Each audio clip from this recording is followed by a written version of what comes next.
What's going on, everybody, and welcome back to Bourbon of the Week. My name's Chris. I'm going to be your host for today, and today we have a special bottle for you. This is W.B Saffell. This comes from the Campari Group, which is the same company that owns Wild Turkey, one of my favorite lines. This is part of a program they call the Whiskey Baron Collection, which I did not know much about before researching a little bit more on this bottle. So I want to start this week with the Bourbon Bomb of the Week because I think it's important to learn about this bottle before we get in all the tasting notes and everything like that. But before we do that, everybody knows, time for the traditional sip. Cheers, y'all.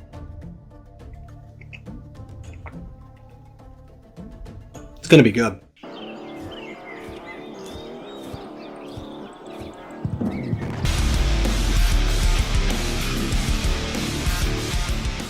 So the Whiskey Baron Collection was really brought about to try and bring back three pre-Prohibition style whiskeys, the first of which is called Bond and Lillard.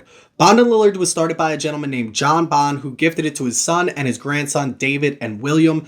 William met a gentleman, his brother-in-law, named C.C. Lillard, and they created Bond and Lillard. Now, Bond and Lillard actually won the 1904 Grand Prize for the World Fair, and they used the judges' notes to try to recreate that whiskey today, which I think is pretty cool, but I'm going to talk about a little bit more skepticism when it comes to all these stories, but let's get into bottle number 2 before we talk about the W.B Saffell. So the second bottle in this collection is called Old Ripy, not to be confused with Old Rip Van Winkle. This is a gentleman named James Ripy. He was an Irish immigrant, came over here, and he actually distilled on the same very land that Wild Turkey is on today up until the 1950s. They used family ties, family recipes, family notes, grandsons, great-grandsons, great-great-grandsons to try to recreate this bottle today, which again is a great story, but let's talk a little bit more about it after we talk about this W.B Saffell. So last and certainly not least, we have W.B Saffell, named after William Butler Saffell. This gentleman owned 500 acres of land right outside of Lawrenceburg, Kentucky. He's the one that started W.B Saffell Distillery. He obviously got shut down during the Prohibition times. He didn't do anything with medical or anything like that. So that was an end to this bottle, which they're trying to recreate today. So the important thing on these three bottles is the origin. As I mentioned before, the Campari Group is running this program, and they are the company that owns Wild Turkey. So they are using Wild Turkey distillate,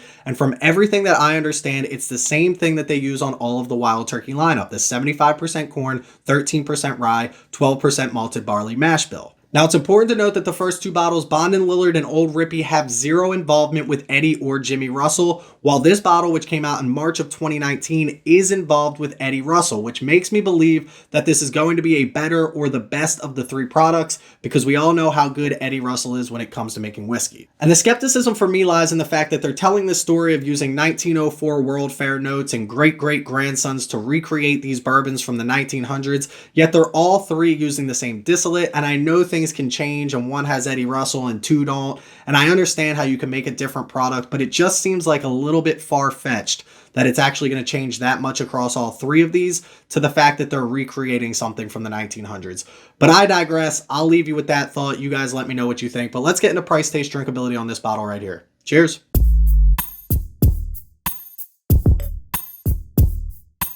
So here we go. You know the rules: price, taste, drinkability on a scale of 10, 2 decimal points out. This is 107 proof. It's Wild Turkey distillate. I'm interested to see how this would compare to something else in Wild Turkey's lineup, and maybe we'll do that video another day. But for right now, we're going to compare this just to itself. It's apparently a blend of 6, 8, 10, and 12-year-old bourbon. So I'm interested to see how all of that factors in and see if this has any age behind it. But for right now, drinkability 107 proof. Let's see what we think.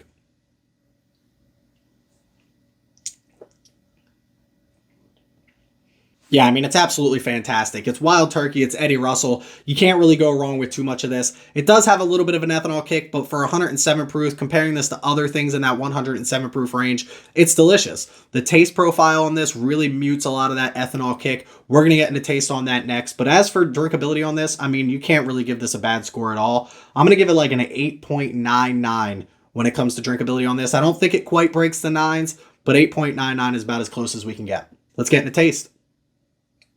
And if you thought drinkability was good on this, wait until you get into the tasting notes on this. This is just absolutely delicious. You get your vanillas, your caramels. It's almost like a burnt caramel. It tastes like one of those caramel chews if you lit a fire underneath it before you ate it. Brown sugar, again, a little bit burnt. This is done in number 4 charred oaked alligator barrels. So this is just delicious when it comes to the sweetness on this. You still get that corn, that 75% corn sweetness. A lot of brown sugar, a lot of vanilla, a lot of burnt caramel on this. But then it opens up right into that traditional wild turkey rye spice, right? You got a little bit of cinnamon, a little bit of allspice on this, maybe even a little bit of black pepper on the back of the palate. It's absolutely delicious. And the best part about this is the finish, long finish, buttery, creamy, smooth finish on this. I know people don't like the word smooth in this world, but I'll tell you what, this is smooth for 107 proof, very easy to drink. If you pick this up, you try this and you don't like this, I don't really know what you're looking for in a bourbon. At least for me, this is literally my quintessential flavor profile when it comes to this. We're going to put it high 9s, 9.66 when it comes to taste on this. You believe that? 9.66. I literally have saliva building in my mouth with how good this is. I'm wanting to get into the next sip. 9.66 might be an understatement on this. I think it's the highest that we've ever given a taste score. That's where we're going to put this one. Let's get into price on this, which is where this bottle might struggle. And last but certainly not least, we're going to get into price on this. This bottle MSRP is at $50, but you got to be careful because this is a 750 milliliter bottle of Larceny, and you can see in comparison how small this is compared to the Larceny because this is only 375 milliliters. So that $50 price point is really a $100 price tag if you think about it. Now, I've been back and forth with myself on if $100 is a solid price point on this, and I'm leaning more towards the side of it's not, but not far that way, right? I definitely think this is a great bottle. It's a fantastic pour. I actually like that they're putting it in 375 milliliters. It drops that price point into something more affordable. It allows more people to get their hands on it, even though it is still kind of hard to find. I've only seen this once. My wife picked it up for me in New Jersey. So at $50 for a 375, not terrible if you ask me. I'm going to give it a pretty decent score. Nothing crazy when it comes to price on this. Drop it in like the mid 8s, like an 8.42 when it comes to price on this.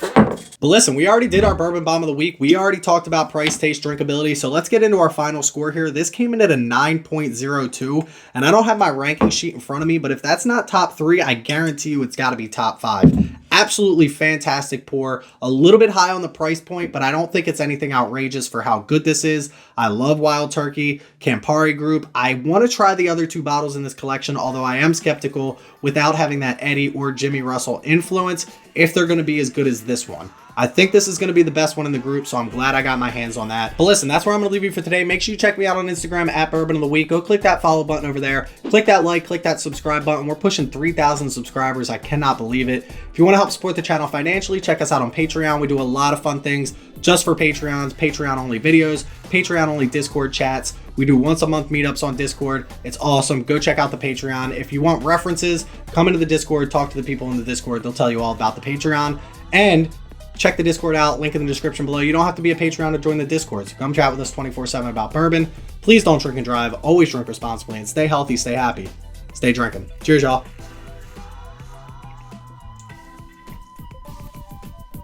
Damn, that's good.